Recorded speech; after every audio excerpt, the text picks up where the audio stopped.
around the Department of Defense. This is your daily news brief. Meeting the press at home. I'm Mark Weeks.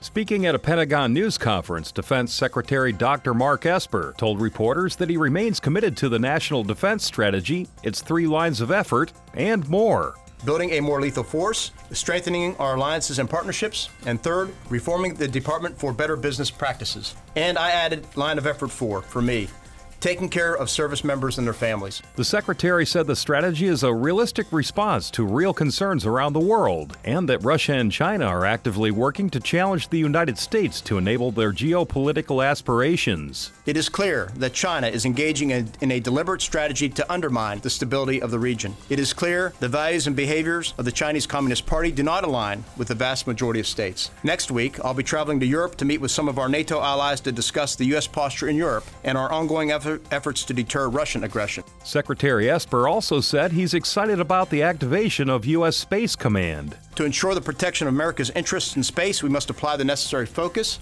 energy, and resources to the task, and that is exactly what Space Command will do. As a unified combatant command, the United States Space Command is the next crucial step towards the creation of an independent Space Force as an additional armed service. Defense Department officials say South Korea's announcement that it will not renew an information sharing agreement with Japan when it expires in November complicates the ability of the United States to continue its trilateral security cooperation with both countries. The Assistant Secretary of Defense for Indo-Pacific Security Affairs, Randall Shriver, says the existing agreement spells out a more efficient way for Japan, South Korea, and the United States to communicate critical security information to each other. The Assistant Secretary says the 3 countries are resilient and share common security objectives, and that Northeast Asia, the Indo-Pacific region, and the world will be safer only when the United States, Japan, and South Korea work together in solidarity.